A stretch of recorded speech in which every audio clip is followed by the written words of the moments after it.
Today, I want to share with you all some of the amazing stories my students have left with me for this chapter I like to call Social Adventure. So, the guys, my students have been writing their very first books, their personal narratives, adventure stories that are very true. Check out what some of my babies had to say.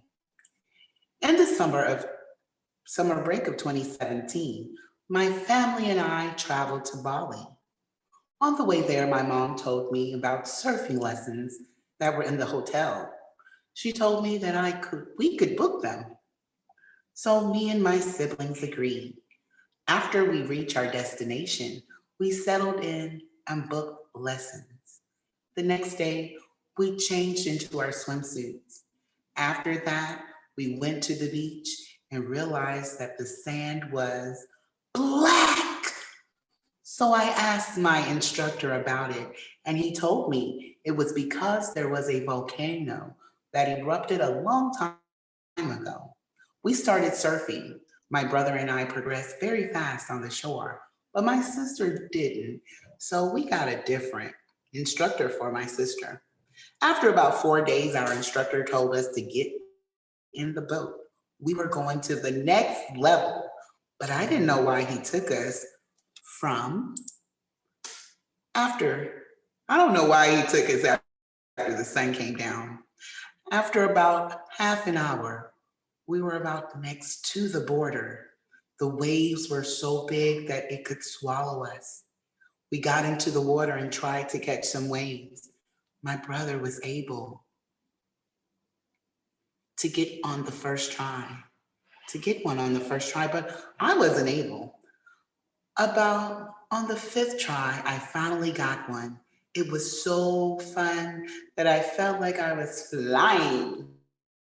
I got off early since it was very cold and scary. After that, we went back to the hotel, ate dinner, and slept. Now, tell me, are you giving your children this type of experience where they get to go off to Bali and have an experience as a child at this level that they can share this in their personal narrative? No, this is not a fake story. My kids are telling real life stories. So, on to student example number two. Message to all my people out there. This is your World Humanities class. In case you didn't know what lifestyles of the rich and famous of the highest currency on the planet. This is what their children are talking about in my class. Example number two. Today I'm going to tell you a story about my story for the first time I went to Spain. It started on July 2nd, 2015. I and my family slept super early because our plane was in the morning. Me and my family woke up at 2, so we don't miss our flight, especially because we are a lot of children.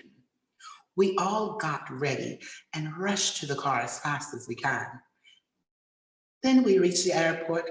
We got us some breakfast and a smoothie on the way. After that, we got us a place to sit and eat our breakfast. Then we heard the autocom call out for the people who booked a plane to Spain to come to the gate number 3. So we rushed to the gate as fast as we can. Later in the middle of the plane ride, one of the cabin crews offered me the menu to choose from for my lunch. But I told her to thank you and I have my snacks and I did not mean to be mean, but I'm not a fan of airplane food. Then we reached to our car to go to our house. Our house? While we were on the way to our house, there we passed by a gas station to get some snacks. Before we got into the gas station, my dad gave me and my brother some money to spend to buy toys and useful stuff. Later, we all took a nap so we could go to Tivoli, which is a place where there are roller coasters, games, and a lot more fun games. An hour passed, and all of us woke up to change into some comfy clothes and head over to Tivoli. After, when we reached Tivoli, I and my brothers ran to this ride that goes up and down. After a while, we went to the restaurant for dinner. It was amazing and tasty. At the end of the day, we were all exhausted, so we went straight to bed.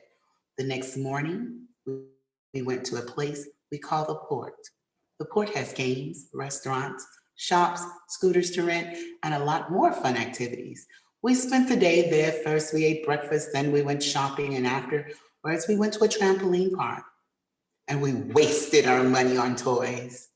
In the evening, we went to a public pool and swam happily till my 3-year-old naughty brother jumped into the deep side and he drowns me and my family could not hear him because he's underwater without a floaty. He kept screaming what we thought it was someone else. After 3 to 2 minutes, we saw a lifeguard jump in and take my brother out. So we all ran to him and helped him. He was choking and crying so hard his face turned blue. The lifeguard called the emergency team, and thankfully they saved him. Thank you for listening to the most amazing adventure to Spain that I will never forget. Notice in this child's story, the whole family's on a plane. This is just a pitch as far as English as a second language. These babies have done a phenomenal job. I know as a teacher, I'll go back and correct the grammatical errors, but it's really about the exposure of this child to not only travel to Spain for the first time, but honey, not in a hotel, they have a house. Last but not least, in this series of social adventure in the classroom, student 3. My family and I decided to go to England, Woburn Forest. When we got there, we had to wait for a long time to enter because of the people coming in and people going out. On the first night, we were watching a scary movie and a fox decided to greet us with an alarm bark. That means that something is approaching us and we need to be safe. She was bright orange.